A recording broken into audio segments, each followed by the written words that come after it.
What is up, everybody? Welcome to the True Form podcast. On today's episode, I have Ferdi in for a game of pool and a chat, and it's all about change. I know that has been a common theme with all my guests recently, but if you're here listening, you're probably trying to better yourself as well and going through a few changes. And change is hard and it is scary. And this episode, Ferdi, I appreciate you for coming on, and I appreciate you as a person. Not too many people would come on and share a story like this. Drug abuse, drug use, dealing, jail, violence, all that sort of stuff. Like Ferdi has had to sacrifice quite a lot, pretty much everything he's known, so he could break that cycle and change to become a better person. So I've got goosebumps now talking about it. So Ferdi, amazing story. Thank you for coming on. I know it's inspired me to change and become a better person, so I know it's going to do the same for all you listening. If you've got 30 seconds, head over to YouTube and just show your support for Ferdi, this podcast, all that sort of stuff, and just drop a comment and thank him for coming on this podcast and sharing this story. Definitely would not have been easy. So again, appreciate you all. Appreciate you, Ferdi. Let's get into today's episode.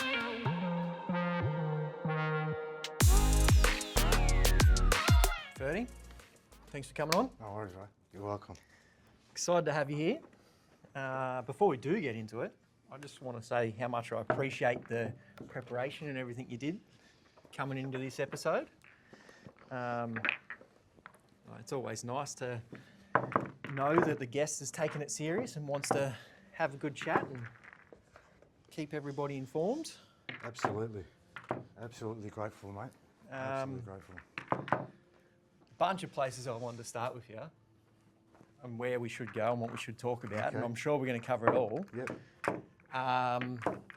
But how about you start with where you grew up? Were you born in Australia? Yes. Where'd you grow Yes, up? I was. Originally a Keysy boy, Keysborough. Yeah. So Dandenong, Keysborough, southeast. But at the moment I'm in Footscray. Okay. Yeah. At the moment I'm in Footscray.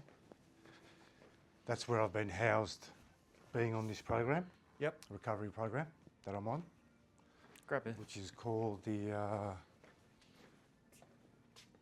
DADO. The DADO program, which is a drug treatment order Okay.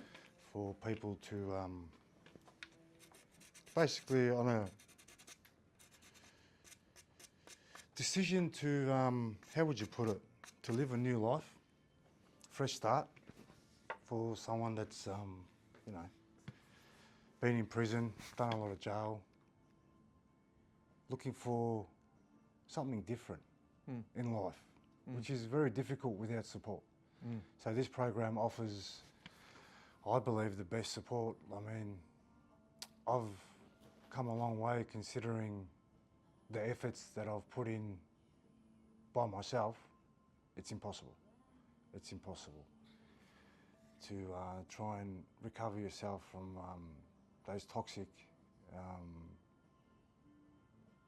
It's absolutely, like, you could say it's a miracle, to be able to gain the strength to make that decision and follow through, and the choices that you need to make, and to have this program just supports that with the counselling.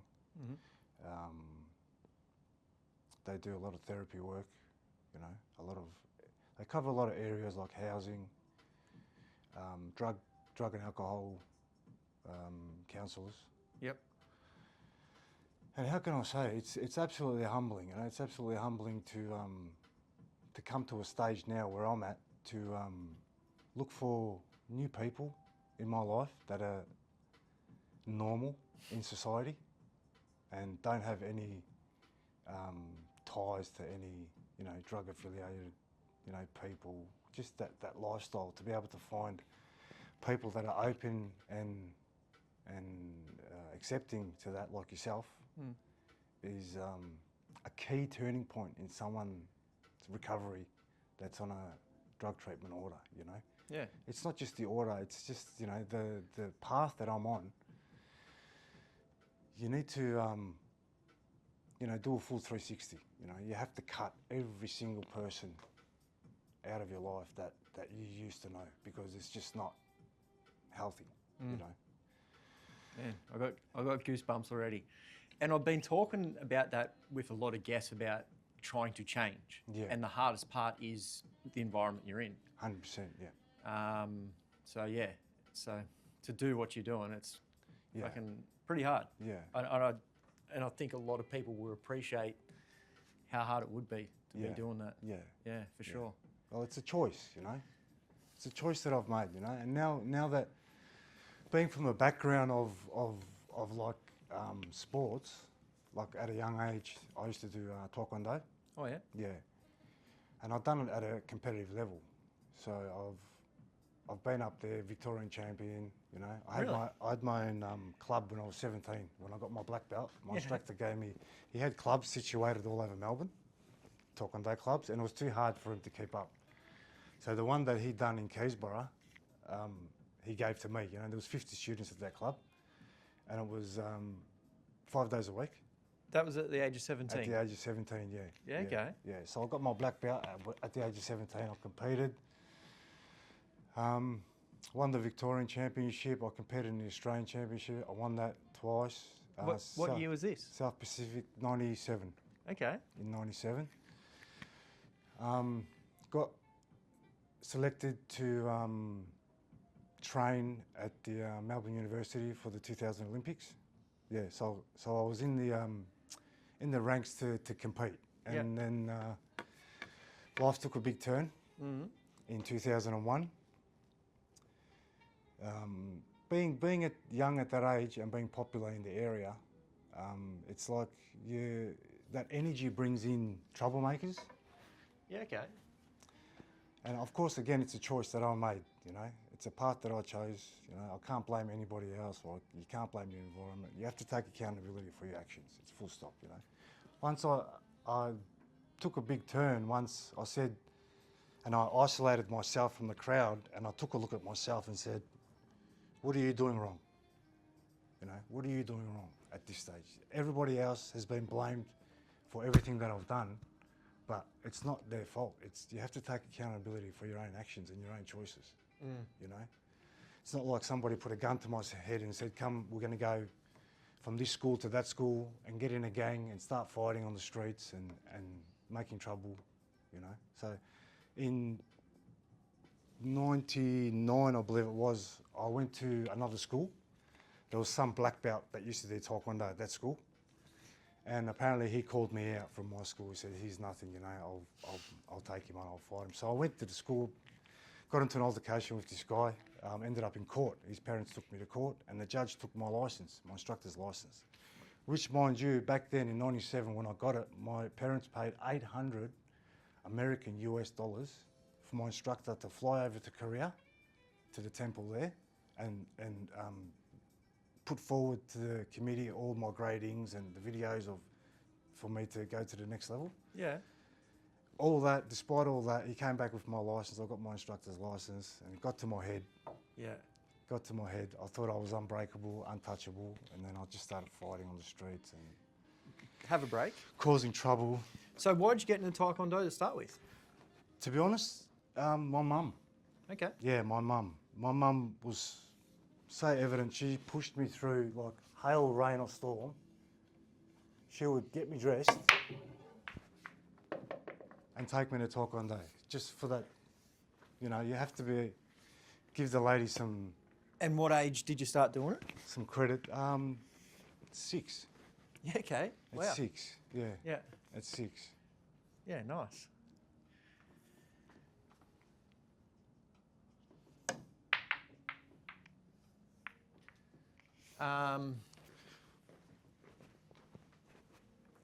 So that would have been interesting, so you didn't actually get to compete at the Olympics? No, I didn't get to compete. I didn't get selected.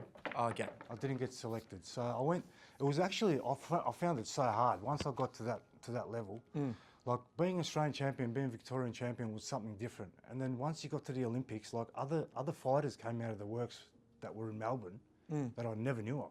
Okay. Yeah. And these guys were actually phenomenal. Like, you know what I mean? I went 1 or 2 rounds with these guys and it was just like, no, I can't do this, you know? And at the stage, I was running a habit as well. Yeah. You know, I was running a drug habit. It slowly started to creep up with me. Yeah. And then, yeah, that's when I thought, no, I'm not going to do this. I can't follow through with this. Yep. But then, yeah, after that, there was an opportunity for World Championships at the same time as the Olympics was running in Hawaii. So my instructor rounded up a team and we all went over there to Hawaii to compete in the World Championships. But the Australian national team was also there. But they didn't, so my instructor didn't want to, you put me in the spot here, mate. What are we going to do there? My instructor, being a log, was different. That's two for you. And their guidelines he didn't agree with. So he decided to make a team and fly them up himself. So we got a sponsor, Crime Watch Security. And we all went up, I think it was about 5 or 6 of us black belts, to America. But then you get there, and then being in that mindset of that change in lifestyle that was creeping in, we get to Hawaii and we start drinking and we start partying, going out.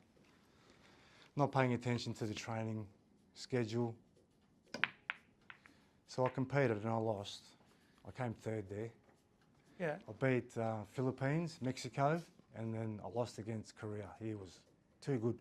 I lost by, it should have been, the decision should have turned because, believe it or not, his toenail, we went for a head kick, and his toenail scraped the side of my eye. Oof. So I went to seconds out, and I couldn't see out of it, you know, and they give you I think it's like a minute or something, I can't remember what it was, to get yourself back together, and I couldn't do it, and then they gave the match to him.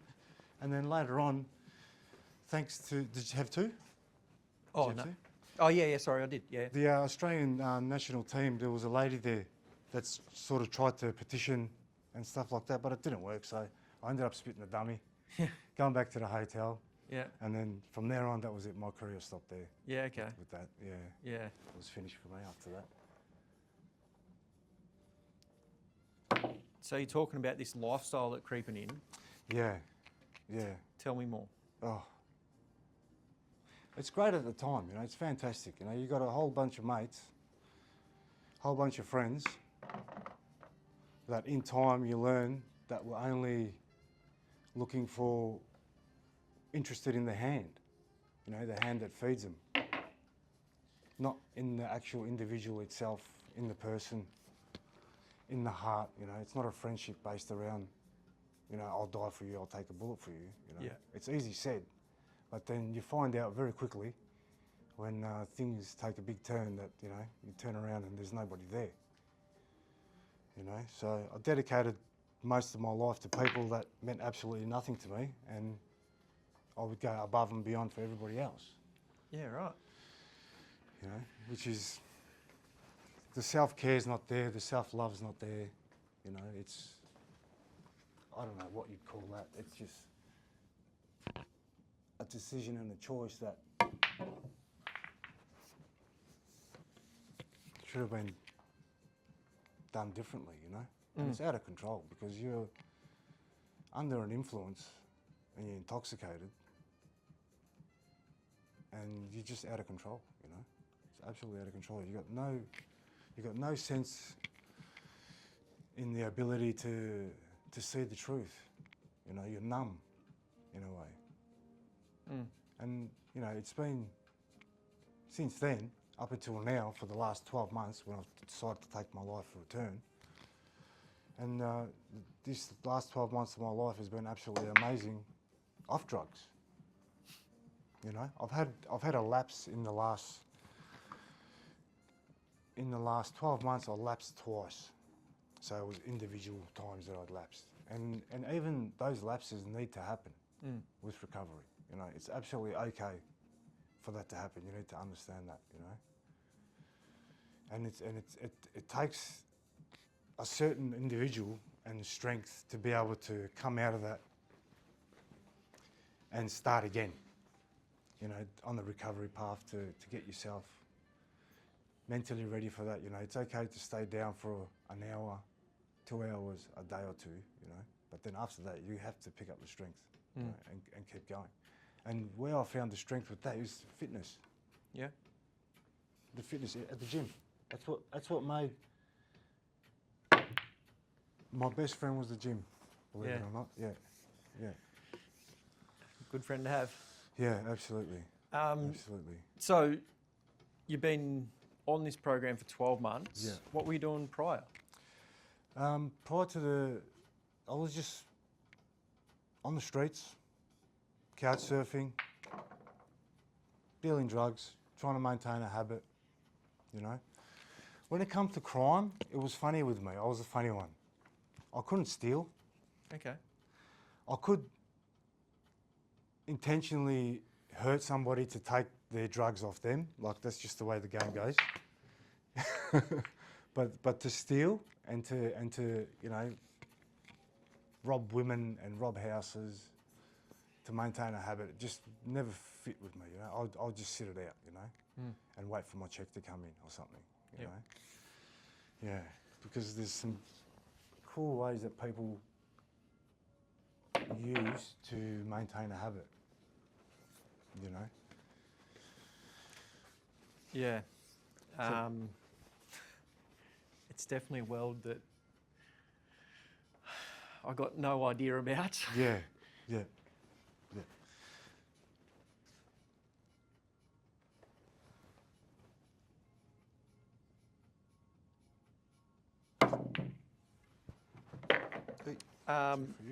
So you said you were running the Taekwondo gym. Yes. Yeah. What was that like at the age of 17? Because that would have been full on. It was great. Yeah. It was great. It was great. It was more the Turkish community Okay. used to come a Yeah. lot. And it was great. It was absolutely great. I mean, at the age of 17, I was like an icon in the area. You know, I was, you know, everyone used to say to their kids, used to use me as an example. You know, being. That's nice. Yeah, it is. It's, you know, it costs you nothing to be kind. You know. Yeah. It's free. Yeah. You know. So were you doing like sales, signing people up, memberships, all that sort of stuff? No. The instructor would come collect the money. Yeah. I'd just be doing the classes. Oh, okay. Yeah.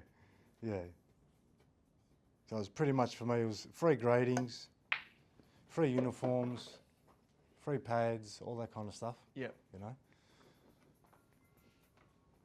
And I didn't have to pay for classes or anything like that. What was your next job after that? After that, from 2000, we ended up buying a pinball parlour Oh yeah. in Springvale, which didn't help the process because Springvale back then was a mecca for heroin, Okay. for heroin users. So that went on for a couple of years until we got caught and I went to jail. So what did you get caught for? Suspicion of trafficking.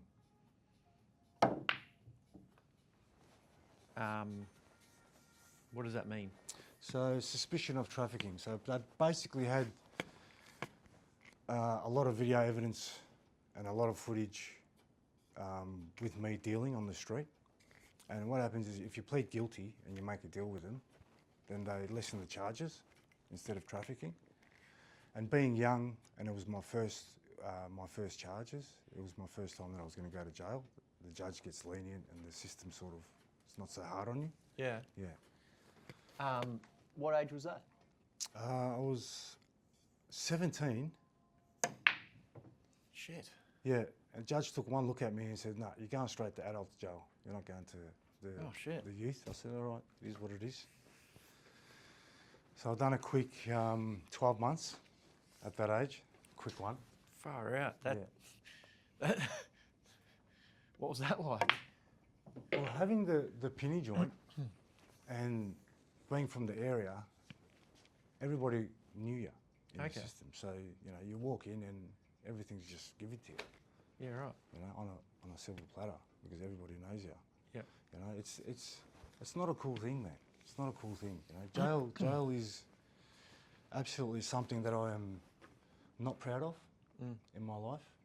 but grateful for at the same time. It's a big eye opener. It's a big eye opener because it's different. When I see something or I read a lot of body language because you're in the unit with 70 blokes, right? And I've done 17 years jail, all up, in sections, since 2001. And you learn a lot of body language because you're in a unit with 70 odd blokes, over time. And you learn a lot of body language and you tend to read into a lot of things that the normal eye can't see. It's like a superpower. Yeah, I could imagine. And I'm grateful for that too because, I've got children, I've got kids. Yep. I've got friends, I've got family that I worry about, and that you see something coming from an absolute mile away, and you can put in a plan to keep yourself safe in a way. Use it to that advantage. You have to look at it as a positive. Yeah. To make it work, What are we going to do here, Jack? All right. So you've done your first 12 months. Yeah. What happened after that? Now you're jogging my memory. Okay. Let me just take a shot in the dark. After 2001, so I got out. Went straight back into it. Yeah. Okay. Straight back into it. And I guess reflecting on now, like you're making a massive change now. Like what happened? Like why couldn't you make it back then? I had enough. Yeah. I had enough. Yeah. Absolutely had enough. So there's just a want to go back into it back then? It wasn't a want, it was a cycle. Okay. It was a cycle. It was a cycle. It was the lifestyle that it was like a capsule, You're stuck in a capsule. You could have made that choice a lot earlier, could have made the change a lot earlier. And again, that was a choice that I made at the time, to go back into it because that's what you knew, that's what I know. Yep. The money, the lifestyle, but it's all gone, It's all everything that's made in that way, in that sense, it's not going to last. Yeah. Doesn't work. Yeah. I've tried it. I've tried it every single way. So the only thing I had to hold on to recover from, is fitness. It's like, if anything I could say for anyone out there that's having the same issues, I would look back and say, right, at school I was a good drawer. I would become a master drawer, learn how to draw properly, get back into it. So anything that you had an intuition or something that you were, when you were younger, look into that, because trying to find something new is going to take too much time. Yep. And time is crucial. You have to know how to manage time in your recovery because it's a lot of alone time, which is also necessary, to reflect. It's hard to explain. It's very hard to explain. Your shot? Yours. So has Taekwondo always been a thing? Are you still doing it? Taekwondo's always been a thing for me, but the fitness, I want to become a personal trainer. I want to become a PT. I've made the decision to change. I've made the choice. Yep. Change is scary. Change is uncomfortable, but it's necessary. It's very necessary at this stage in my life. And after I signed up for the PT course, I felt like a ton of bricks came off my shoulders. Like I was weighed down by it, the cost of living's hard. I was weighed down by how am I going to manage the money, how am I going to manage the life. I need to maintain these things, so I got a paper and pen out and put it all down and managed, $20 a day for food, to get through, all that kind of stuff. No more shopping. Yeah, right. Yeah. When was that decision made? How long ago did you sign up? I signed up at the start of January, and the course starts tomorrow. Nice. Nice. Yeah. Yeah. 8 months. I'm excited for you. Thank you. I'm thank very you, excited for Thank you. I'm dedicated. I'm very dedicated. I mean, you set an absolute great example for me at the gym. You know, watching you, side-eyeing you at the gym and watching you do your thing gives me so much joy, and it actually proof in the pudding that where I want to get to is reachable Yeah. Okay. because I've seen it with my own eyes. Yeah. Thanks. I appreciate that. Do you know what I mean? Yeah. That's how I see it, you know. Yeah. And sometimes I'll pick your brain at the gym. Yeah. Good. It's only for pure interest and learning purposes. Yeah. You know? Yeah. Yeah. Um, You got it in? It's your shot. no, I sunk the white. Okay. You got 2. Oh, wow. So yeah, I know it's hard, but let's talk about change. Yeah.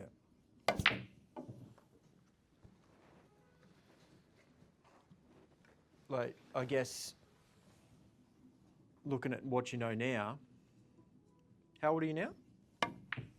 43.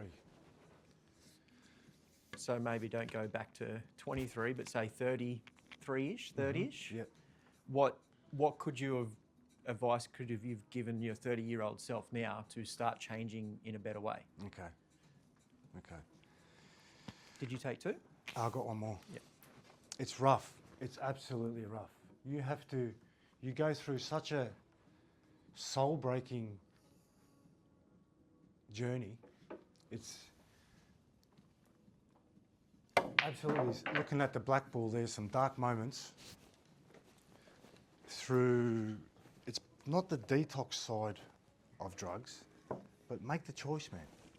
You know, it's not hard. Make the choice. Make the decision. Take that step. You know? A lot of, like, everybody knows the right choice. So, like, you know, to take drugs or not to take drugs, you Yeah. know, not taking drugs is a better Yeah. option. Yeah. Food choices, Yeah. you know, Yeah. a deep fried something or other, or an apple. Yes. You know, the apple's better. Yes. Yeah. Why do you think it's so hard to make it the better choice? In those Because situations? that choice is uncomfortable. That choice is scary, you know? It's like having a KFC habit. That taste of that KFC is going to be in your mouth for the rest of your life. But somebody that's never ever eaten KFC will never crave that food, you know? Mm.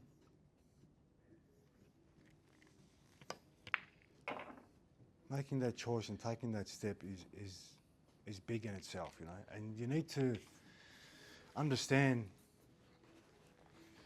it needs to be done first of all, you know? Yeah. It's hard, man. It's very, very hard to describe. Very hard. I'm still fresh, Yeah. you know? You give it away, Jack.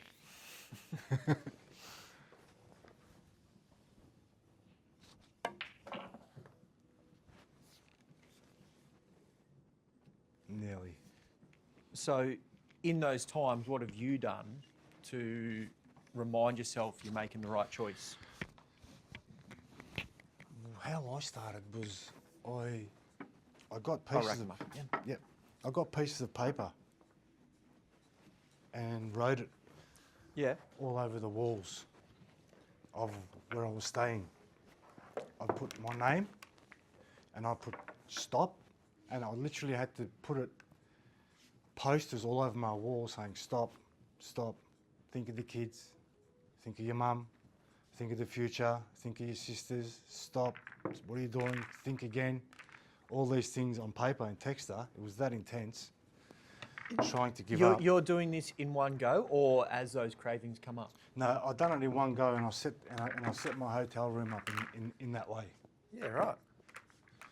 What? Why? It needs to be in your face. Okay. It needs to be in your face because I chose to do it on my own, and there was no family, no support whatsoever. So the support that I had was paper and pen, a hotel room which was supplied by this Dado program, and now I'm in that room thinking, well, I've got a craving, I need to go and get drugs. I need a fix. How am I going to stop that? You'll break. So it was out of control, you know. It was out of control. It had to be in front of my face for me to see it. Mm.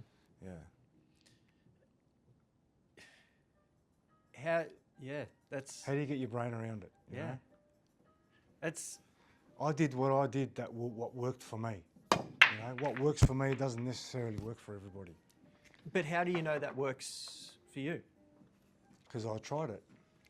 Did you try other things, or Yeah, I tried going for a walk. You know, basic stuff. yeah? Going for a bike ride, that fills in your time. You know. But seeing them, it was like this. Picture this. It's all over the walls. And by the time you jump, when you get into bed, that's when all the thoughts come in and all the cravings and stuff. And the last thing that you see when you flick the lights off is stop using your kids, your future, your mum, your dad, all these things. And that thought relays in my head. And then when I flick the light off, it actually used to help me sleep better. Mm. Yeah, it just used to replay it in my head. I used to leave the house, go to Coles, and it was just like, it's actually, later on, the counsellor recommended something to me every time it pops up in your mind. Start singing to yourself and start humming to yourself in a rhyme where you've seen this before, it'll pass, like make a tune to it in your head and just play that all day long. And the thought passes, you know, it goes away. And that works. And that was after I'd done that. So sort of without any counselling or without any advice, I'd created that sense of what he was trying to teach me on my own by putting those posters up in the room. That's so cool. Yeah. Yeah, it's awesome. You're big, yeah? Yeah.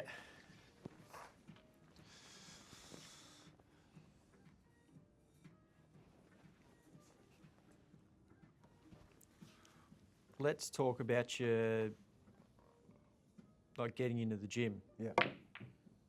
Like, because a lot of people do just get into the gym and work out, but obviously Yeah. you've taken it to the next level. Yeah.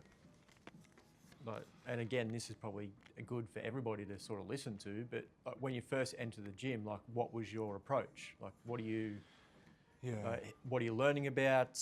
What are you trying to do? Are you just going there to fill in time? Yeah, it was fat loss Okay. at the beginning.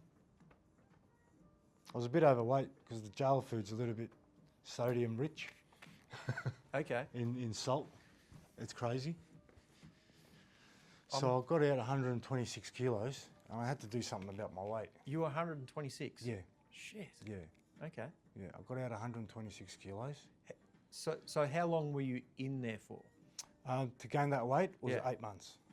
You gained how much in? I gained, a lot. Yeah. Yeah, I gained maybe over 45 kilos. In 8 months? Yep. Far out. Yep. Yeah, right. Very rapid. Yeah. Yeah. And that was, you reckon that's just because of the food? Yeah. No exercise. No exercise. Is that a small you, bro? Yeah, sorry. Oh, it must be smalls. Okay.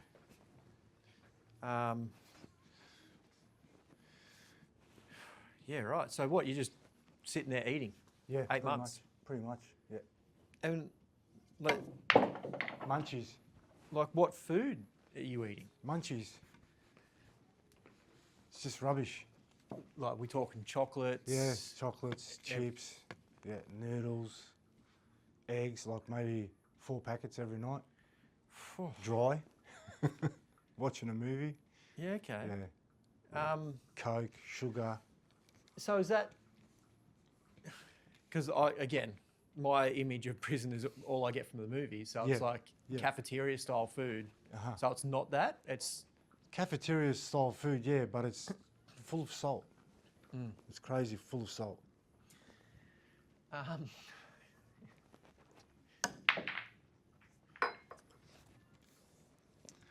Yeah, right.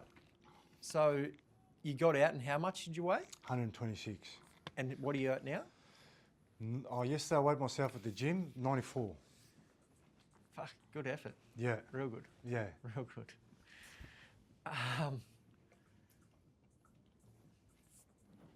Like, my mind is just going, like, this is when I hear that, my mind's just going to, like, you're getting out, you're fighting a drug addiction, but you're probably fighting a sugar addiction now as well. Yeah.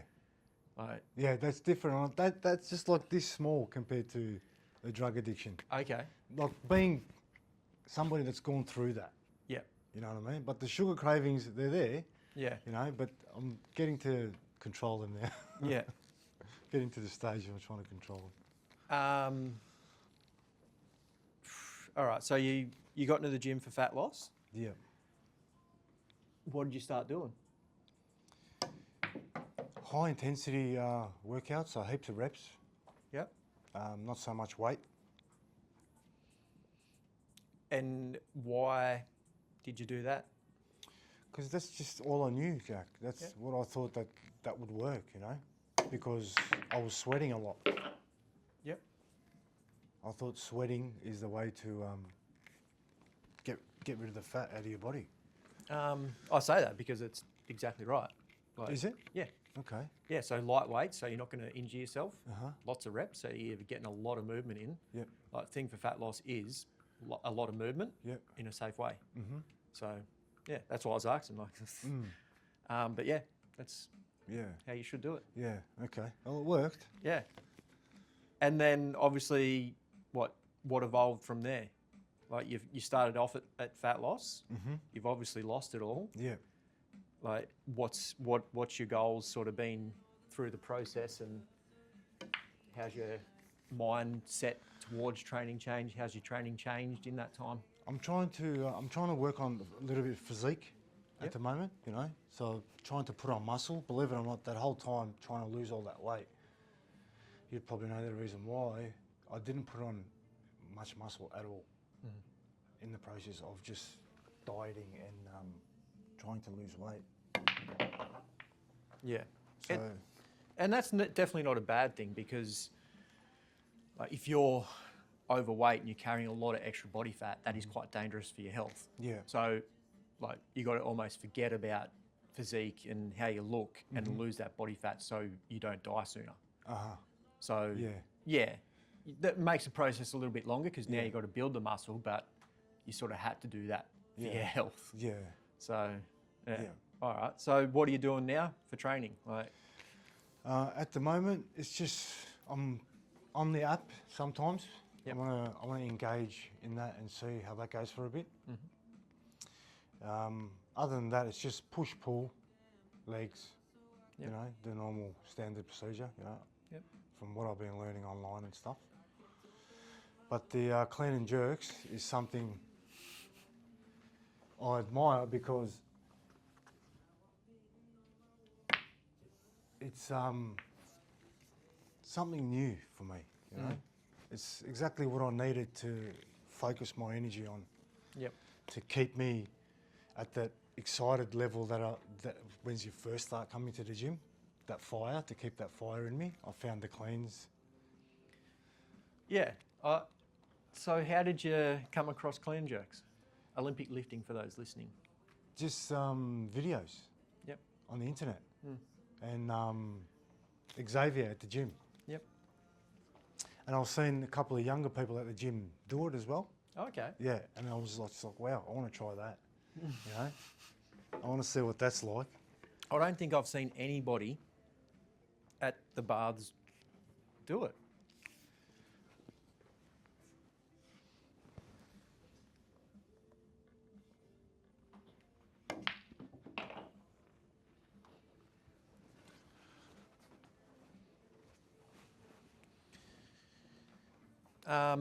Yeah, so clean and jerks. Yeah. But as you knew, my legs were suffering because they were weak. I'd never started doing legs up until 2 months ago. Like, I'd never ever done legs at all.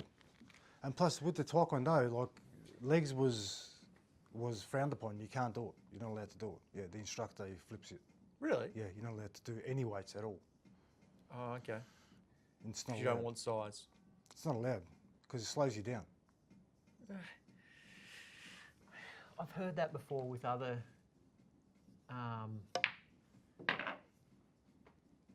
sports. Yep. And I just, like, if you have muscle mass and you know how to use it and use it to produce energy, Yep. I feel like you're just going to be a whole lot more powerful. I guess that's... Yes, you are, yeah. But have you ever seen Taekwondo actually in motion? No, not properly, no. Yeah, you can't have any weight on you. You can't. Okay. You can't have any muscle and you get caught out very quick. Yeah, right. Yeah, very quick, yeah. What, because you're slow? Way slower, yeah. Yeah, right. Yeah. Even if you were to train, you know, that speed or that agility or all that adrenaline stuff, Yep. you still... The smaller guy's just going to be fast and run He's around going you. to be fast, yeah. He's going to run around you, yeah. That's Okay. just how the sport goes. Yeah.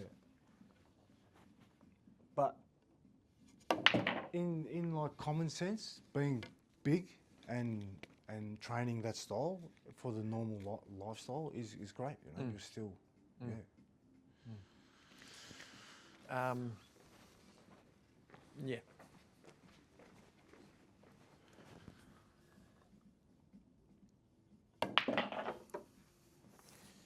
So starting this course, would you have any? How would you say the approach would be like to entry level? Like, what mindset should I? I guess lessons I've learned over the years that I wish I knew when I was starting my thing is just more, I think you already know this, it's probably just applying it in a different way, like reading people. Okay. Like reading people is the hardest thing and the best thing you can do as a personal trainer, because you know what works. Like somebody's just got to eat better, sleep a little bit better and train, and they're going to start seeing results. Okay. Now, obviously you tweak those to suit certain goals, whether it's aesthetic performance, fat loss, all that sort of stuff. But you know those things are what they need to do to get the results. So it's your job to help them do that. Okay. And yeah, like obviously when they come to the gym to work out and they've got an hour or 45 minutes, you want them to get the most out of that session. So it's your job to make sure they're doing everything right, program properly, all that sort of thing. But it's more like you're going to ask people to do things that are very uncomfortable for them and change in certain ways. So you've got to be... challenging. But more a place that they can trust, a person they can trust to help them make those changes. Because as you've experienced, like making certain changes is hard and you're going to push back and you don't understand why you're pushing back. And sometimes you're that pin cushion for them to push against. Sometimes you're that support they need. Right. And it's that sort of stuff that they don't teach.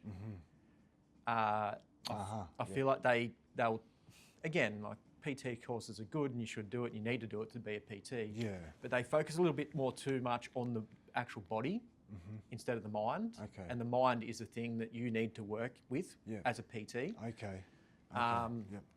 Because for a lot of years, I was like making sure that, you know, I worked on the body, like that, the client's body, and that was the main thing. But, you know, after a while they might get results, but then they stop and they lose them and then they try again. And it's like a big up and down.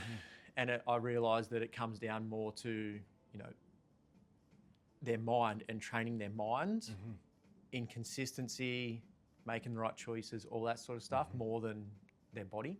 So it's mindset. Yeah. Yeah, you're not just making them a better person with their body, you're actually making them a stronger individual, And then like when they come in for a workout, you've got to make sure that workout's enjoyable for them. Because, and again, like enjoyable is different for everybody. Some people like to be absolutely smashed and sweating messes on the ground and they love that. Others don't want to be pushed.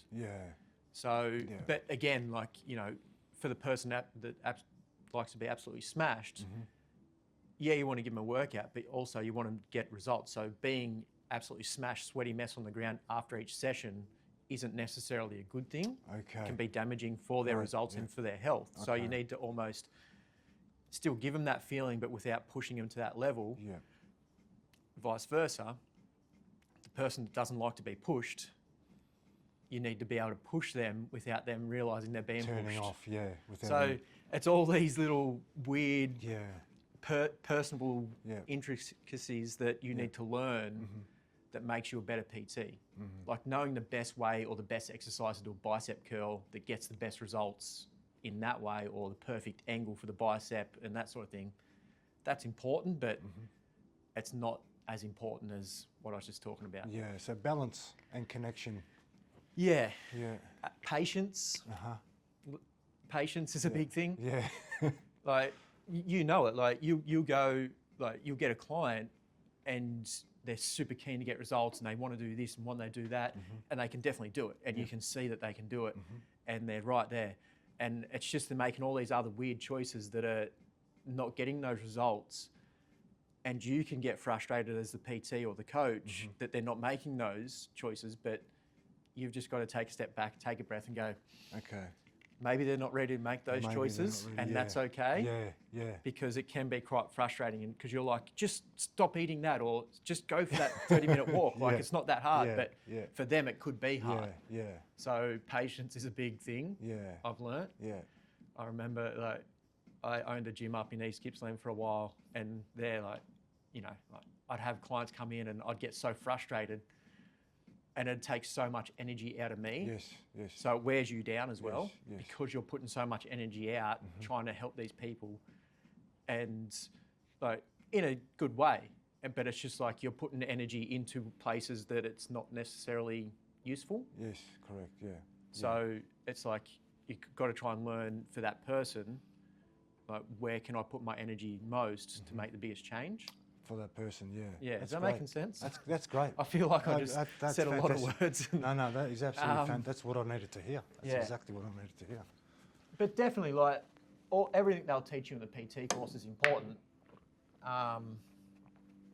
Like, you know, But that's advanced right there, what you're saying. Like, you know, what exercises do what muscle groups are where. See, I wouldn't have expected that once I have a client in that sense, like you just locked in the first step, the first expectation for me to be able to connect with that client. That's great. That's fantastic. And it's brilliant. And these days, it's a lot harder because social media, all that sort of stuff, everybody's very distracted with what works, what doesn't. So you've got to be almost switched on from the very first time you meet somebody. And again, like, it's hard because you don't know what that person needs, where they're at, all that sort of stuff. You know, somebody comes in and says, oh yeah, my goal's fat loss, but really their goal is just to look better because this one person one time said they look fat. And it's a deeper level than just you know, fat loss. So it's a balance. It's more of a psychology, like connecting with people more than what actually exercises do what. That's great, man. Yeah. That's great. That's like a hack, you know? Yeah. It's like a ick. Yeah. Yeah. And then, like, I think it's your go. I don't even know what, I can't even remember what.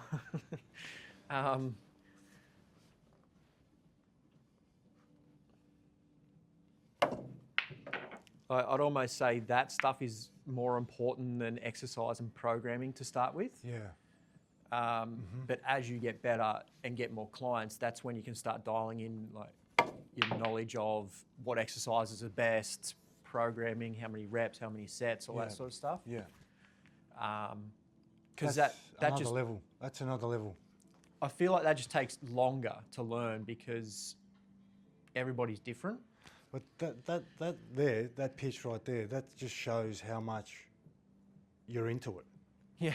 And you're for the client. Yeah. Right. And it's actually going to be a career choice that you've made. I'll tell you right now, you're going to be very successful in what you do. And very. I was saying that. I can tell. Last time I had Christian on up here, it was asking about business advice, and like, if you're going into business, a career, whatever it is, you got to love what you're doing. Yeah. Because, like, again, for me, I feel like you got to have that purpose, and my purpose is to help people live healthy, happy lives. And like, if you're passionate about it, everything else doesn't, like, you know, falls into place. Yeah. Yeah. More energy, more passion. Yeah, exactly. More passion. Well, every time it comes up and I get excited, I start talking about it. That's great. That's fantastic. Start rambling. Yeah.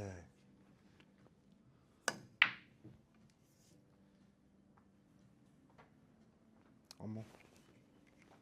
Oh, yeah. Yeah, because I can certainly see myself getting frustrated when clients not putting in, you know. But it's not the fact that they're not putting in. It's just more that, like, they don't know that. They're Like- not putting in, yeah. Again, it's like that choice we we're saying, like, you know, we know the choice not to take drugs is better than taking drugs, Yeah. but it's, you still do it because, you know, It's comfortable. whatever, comfortable, all Yeah, that sort of stuff. yeah, So yeah. it's comfortable for that client to, you know, not go to the gym that one time. So I think, like, you being through all that will give you an edge on everybody else because you can understand what somebody's going through. I hope so. I hope so.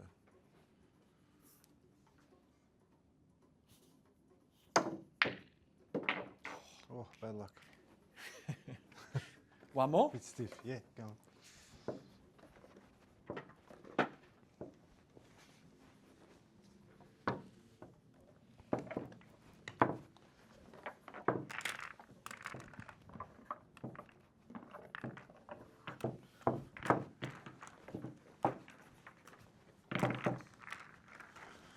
So if you could acquire any talent, any skill, money wasn't an issue, what job or profession or sport or something would you play or do or be good at? It'd definitely be something to do with martial arts.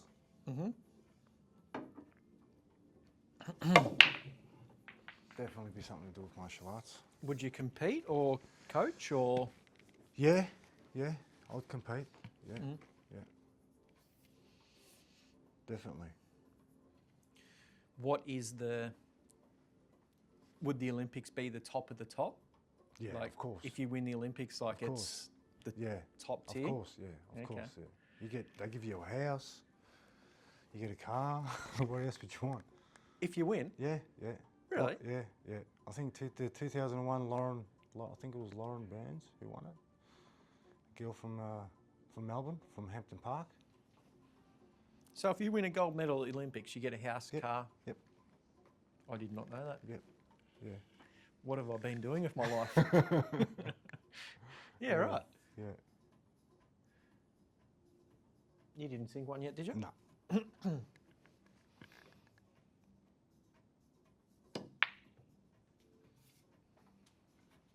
That's in Almost. 2001. Probably be different now. Being that I think she was the only one ever Okay. in Taekwondo that got the gold medal. Yeah, right. Yeah. And it was a lady girl. But she was brilliant. She was absolutely brilliant. That's why she won the gold medal, I suppose.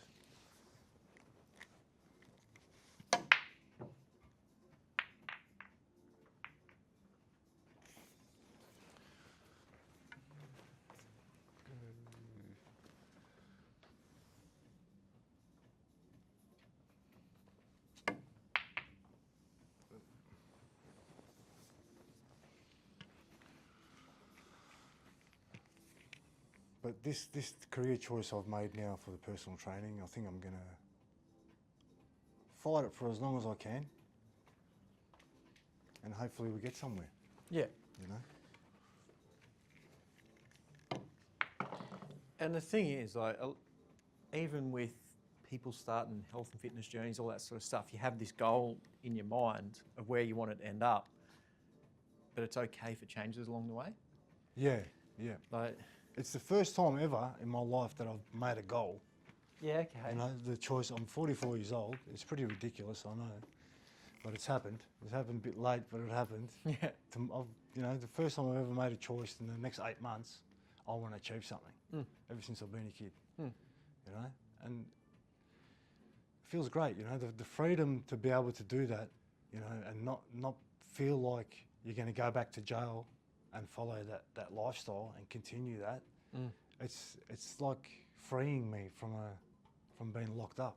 You know? You're outside, but you still got that on the back of your mind. Or if I walk around the corner and someone bumps into me, even if I say excuse me or if I say sorry, and he attacks me and I have to defend myself, and in the court of law, once I go to court, it doesn't stand because of my record. You're going to go back to jail. Yeah, right. You should have just let the bloke beat you up. Yeah. You know? So it's always going to be hanging there.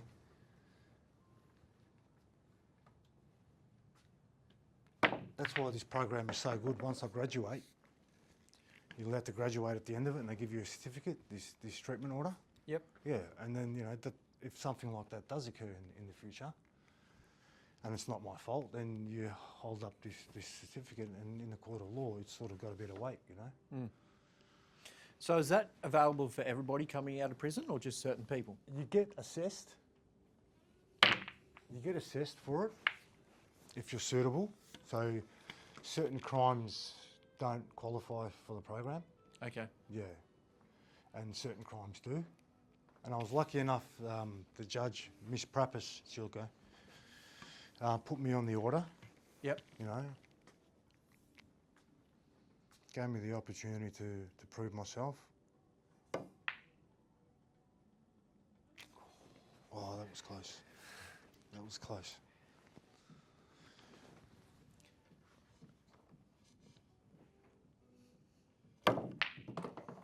And you said you've done 17 years in total in prison. Yeah, 17.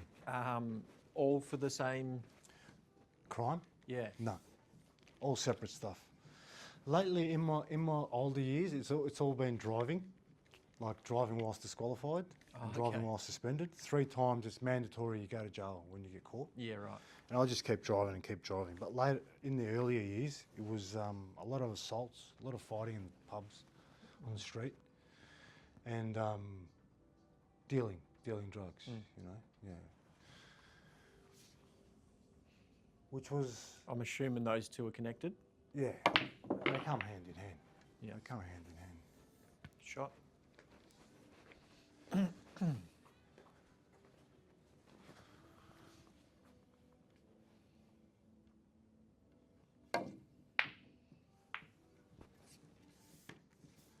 Like the change, like I was touched on before, for me to find a network of friends that support my journey is crucial to me.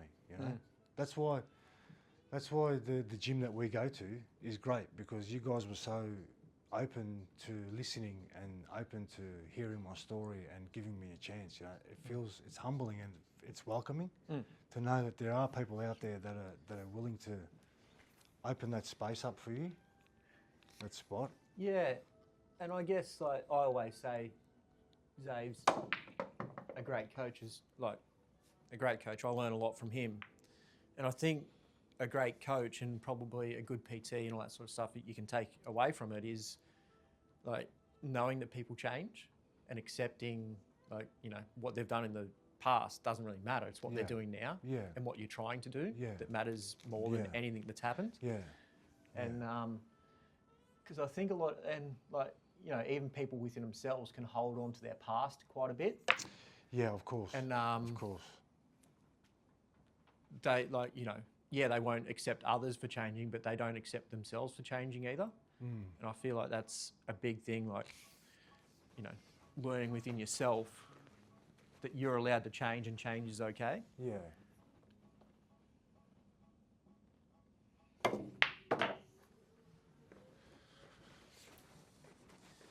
You just been playing around with me? No, just it's like I said, I'm just in a spot at the moment where I'm humbled by the presence of normal life, you know, normal things. Yeah, it's.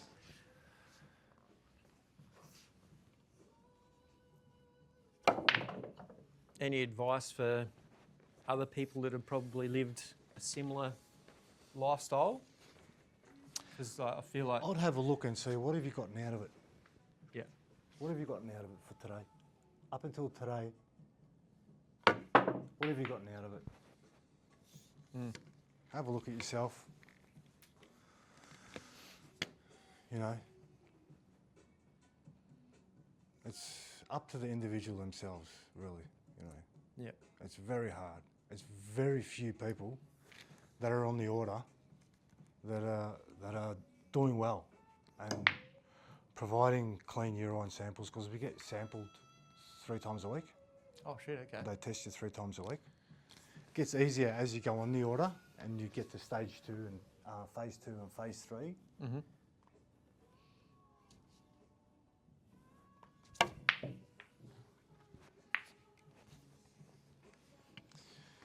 Don't kid yourself, you know. Be real with yourself, you know. Is it working for you? Have a look at it. It's not working for you. Change the plan. Do something different, you know. Take advantage of this life. You only live it once, you know.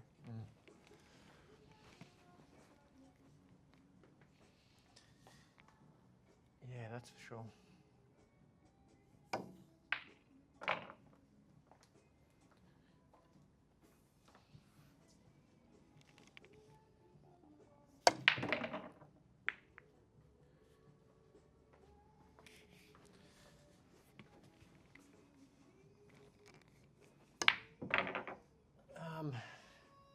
I'm still impressed like how you wrote everything down, because writing whenever any, I don't know, you read any self-help book or listen to any self-help person, that sort of stuff, they're like, you got to write it all down and journal, that sort of stuff, and make it in front of you. So yeah, like that's Yeah. cool that you did that. Yeah, Yeah, yeah.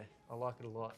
Because you see a lot of, like, you watch a lot of reels online and stuff, but you're just flicking through it and you go next, Yeah. and you take something from each one, but within the next 3 minutes it's gone once you put the phone down, you know. So how do you implement things? Like, obviously you're making a lot of different changes, so how do you go about making those changes? Like, what Action. do you just Action. how do you take action? Action. Take action. That's a lot easier said than done sometimes. Take action. 100%. Oof.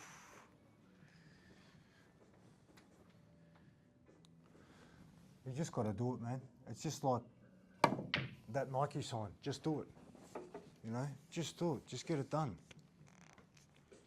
You know, you have to. It's a hack that you got to put in your brain. Where I'll give an example. Like yesterday, I got up with the intention to come into the gym and doing legs.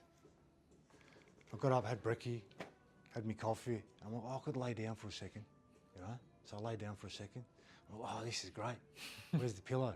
So I grabbed the pillow, put the pillow down, and at the same time, you've got to speak to yourself. Get up. Get up.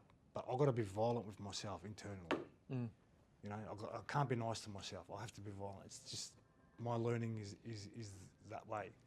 Get up. Get up now. Swearing to myself. Get up. What are you doing laying down? Get up. You're supposed to be doing legs today. Get up. Get your bag. Get out the door. Go to the gym. Do your legs. Come back and sleep then. You know? It's that kind of sense where you're walking down the road and you're getting that telepathic thought, that demon on your shoulder. Stop. Go away. I don't want to speak to you. I've seen you before. I've heard you before. You don't work for me. See you later. Come back tomorrow. I'll speak to you tomorrow, not today. Maybe tomorrow. You know, you trick yourself. You know, it's weird. It's very weird. No. Probably think this guy's an absolute psycho. He needs to be in a psych ward. You know. I think self-talk Yeah. is very underrated, Yeah. and it Yeah. is. I feel like these days it seems as if like you shouldn't do it because it's something weird people do, but Yeah. I think you got to talk to yourself Yes. all the time. Yep. Definitely. Definitely. Yeah. Like, question yourself, why are you doing this? Yeah. Keeps me very motivated. I use it all the time. Even to prep my food, like, you know, get up, come on, market's open today, mate, it's closed tomorrow, get up, you're gonna starve. Yeah. You know, you're gonna spend $50 on takeaway, get up, you know, get down there, get some chicken, come on, now. That's the talk that I have to myself, you know? Yeah. And then you acquire into a song. You can put it into a song as you're going there, you know, that's how much support that you need, you know, along the way, because no one's holding your hand. It's just you and your thoughts. You're stuck into your thoughts. So you've got to learn how to hack your thoughts in a sense. And it works for me.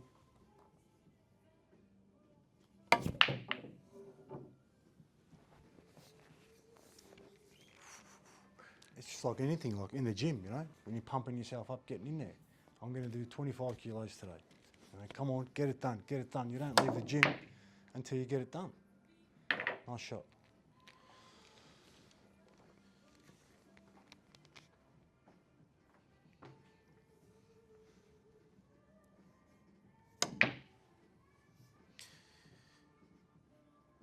What do you, like, you've got some great results over the last 12 months. What do you think people are focusing on that they shouldn't? Like within the whole social media thing, in the gym, you see people working out, like that person that, you know, wants to get results, but they're not seeing it. What should you say to them? They've got to get out of their comfort. Okay. Yeah, that's a big one for me. Comfort. They're too comfortable. Too comfortable. You'll reap the rewards later. Mm. Once you strip that weight, it's how light you are and how you can move around. And when you look at yourself in the mirror and the results that you get, give me $1 million, like it's not going to give you the same thrill. Mm-hmm. It's not going. It's not going to last. It's not going to last. Mm.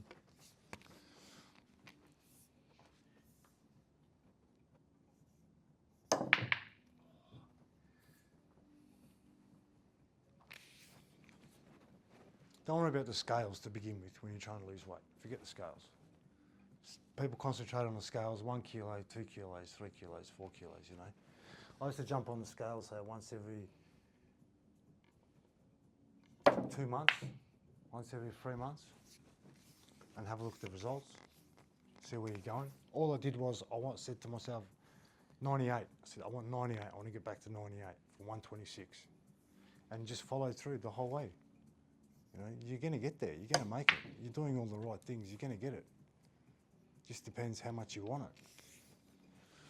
Where did the 96 come from? 96 was a weight that I used to be back when I was like in my early 30s. Okay. That was, I felt great and was a good weight for me that felt comfortable. So that's what I wanted. What were you doing at that time? Back then I just got out of jail. Okay. But it was an open camp where you could move around a lot.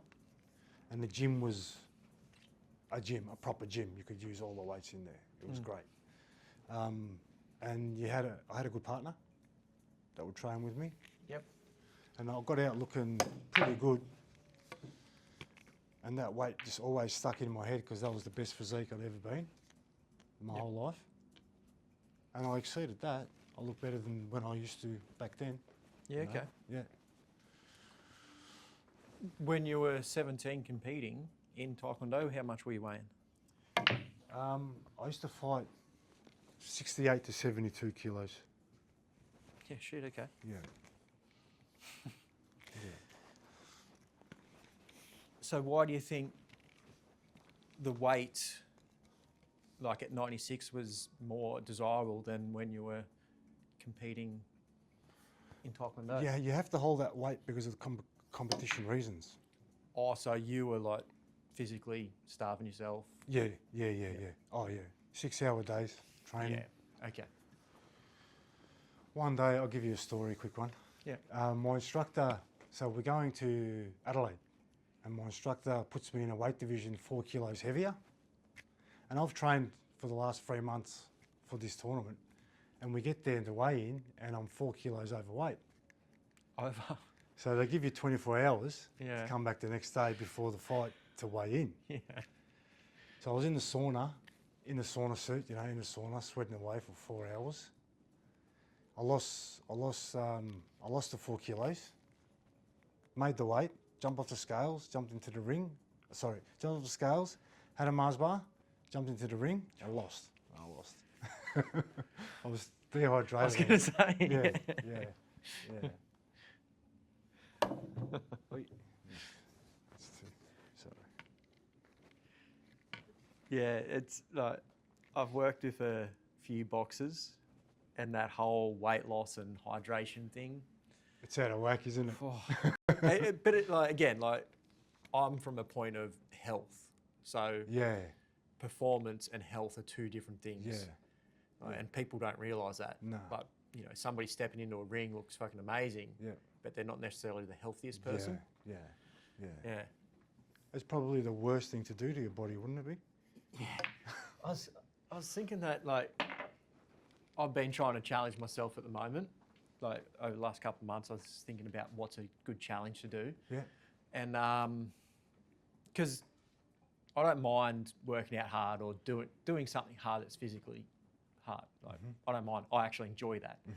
Like probably training for a marathon, I'd probably enjoy that more than it would something hard for me to do. It's comfortable for you, yeah. And so I went and I'm trying to learn a different language. So that's hard for me. Oh, what are you trying to learn? Korean. Oh, wow.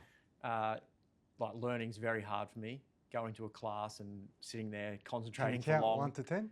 Nah, not yet. I'm not that good. Learning the vowels and that's about it. Yeah. But because I was thinking, like, running a marathon or training for a marathon, people think that, that's healthy for you to go and do. I'm like, it's not really that healthy because all you're doing is running, like... What do you mean? That's great.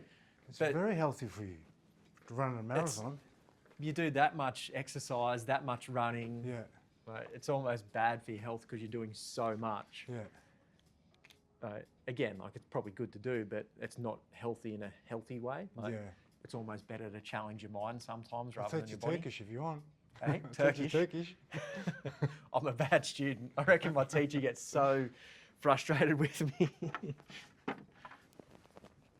All right. Any parting words or anything like that you want to share with everybody? Stay focused. Keep your heart open.